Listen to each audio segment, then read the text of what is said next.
What's up, cousins? Anthony Jones here with the Top Gun John boat, and this video is a step-by-step installation process of Amazon rod straps. That's right, rod straps from Amazon. Guys, I think this boat is pretty modified, but there's boats out there that are even more modified than this boat, and a testament to that is the fact that I do not have a rod locker.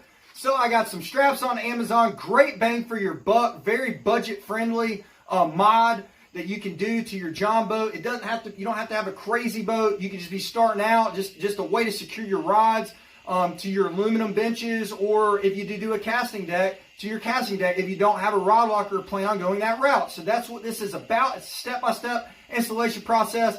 I'm going to leave the link to the Amazon rod straps down below in the description of this video, guys.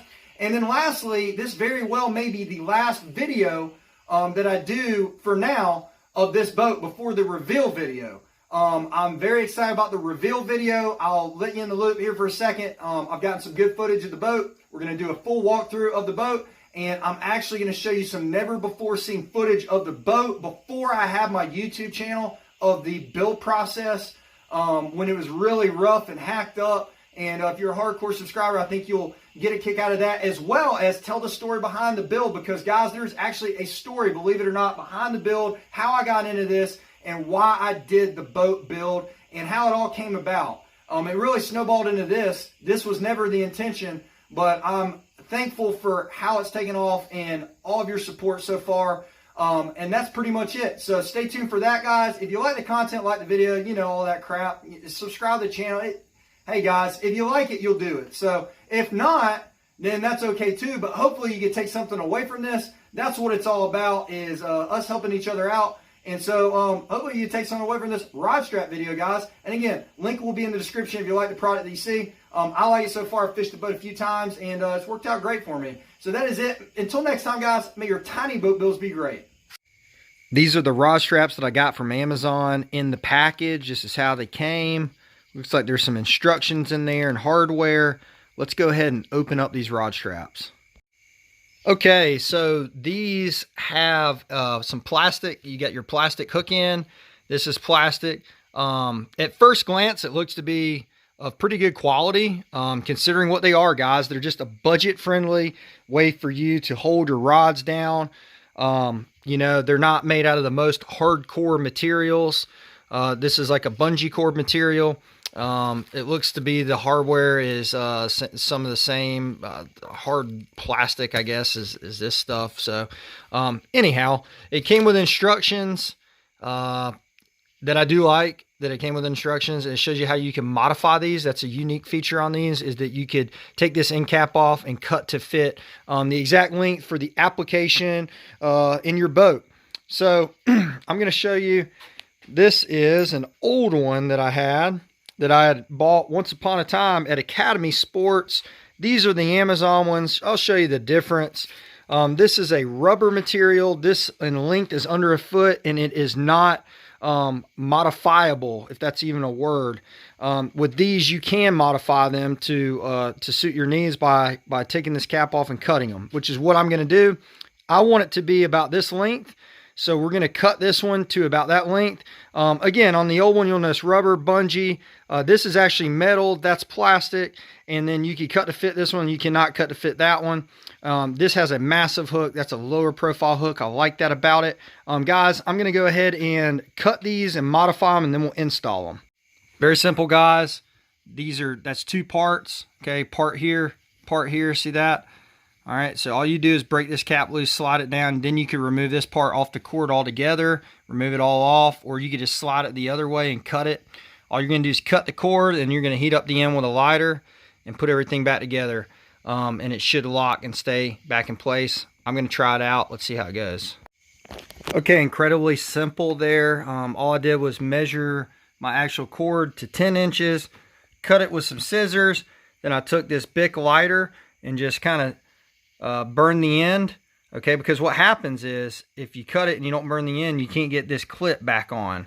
Okay, I'm going to go ahead and reinstall the clip, and then that's the length that I want it, and I'm going to show you where I'm going to install it and why I wanted it this length, and kind of explain that, and then we'll drill the holes and bolt it up.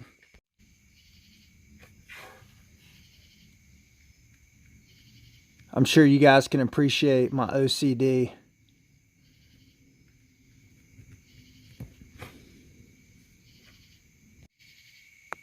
Okay, now I'll show you where I'm going to install them. I cut them to this short length specifically because I'm going to run them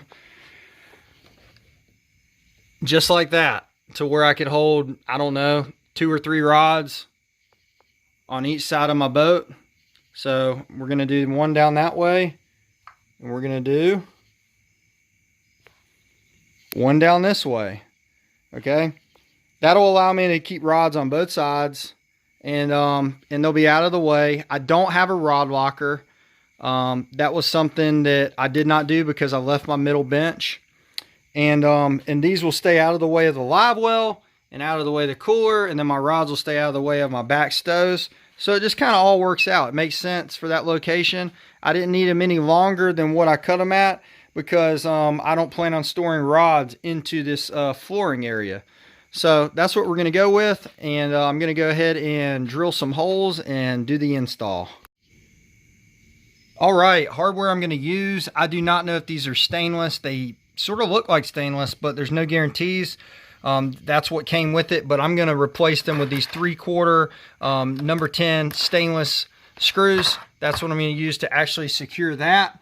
Now I know that I've got a 1x under here. All right, so plenty of wood, and then on this side I would actually screw through the decking and probably hit some of the original sheet metal for that back bench. But you know, whatever, we'll just drill a hole, and whatever it hits, it hits. Then we're going to use these 8/32 lock nuts and then 8/32 1/2-inch stainless bolts, and we're just going to actually attach this a little different. Instead of screwing it down to the deck here, I'm going to drill a hole and I'm going to run it through the boat, similar way that I did the ram mount setup here. We're just going to drill a hole and go through, and that way if I get to snatching on it or whatever, like, I mean, it's attached to the boat. And then I highly doubt this is going to pull out because, again, I know I'm hitting a good amount of wood, at least on this side, and then through here I think I could go through wood and into the original sheet metal. So we should be good to go with this method, but that is what I'm using hardware wise. Okay, got a few more tools out. I used a drill with a beautiful drill bit set that my wife got me. What a great catch she is. Just used a small one for the pilot hole, and then ended up with a 5/32 to actually drill the hole for the nut and bolt to go through. Tightened everything down with the good old wrench and an impact, and not that you really need that, but anyhow, I'm to the point to where, you know, you don't want this loose, so it didn't tell me exactly how far this should be mounted. But I just kind of figure with I stretch it, I don't want to stress it too much, but I want it to kind of pull and be tight and secure. So I'm just going to go about 1 inch further away. I'm going to use a tape, just go about 1 inch. That way they're both the same on the other side when I do it. And that's it. So I'm just going to align this where I want it, drill a couple pilot holes, and then just put my screws in. Again, I'll probably use some Gorilla adhesive on the screws before I put them in. I'm just going to take some of this Gorilla Ultimate adhesive and just kind of squirt it and spread it around the threading on the screw. And then I'm just going to insert it. That should help seal the hole and prevent moisture from getting in. And it might even hold it a little bit better. Who knows? Okay, all finished with this side. That's fully installed. It turned out very nice, guys. This is very tight. It really grabbed what I screwed it into very well. Okay, this actually is really in there. I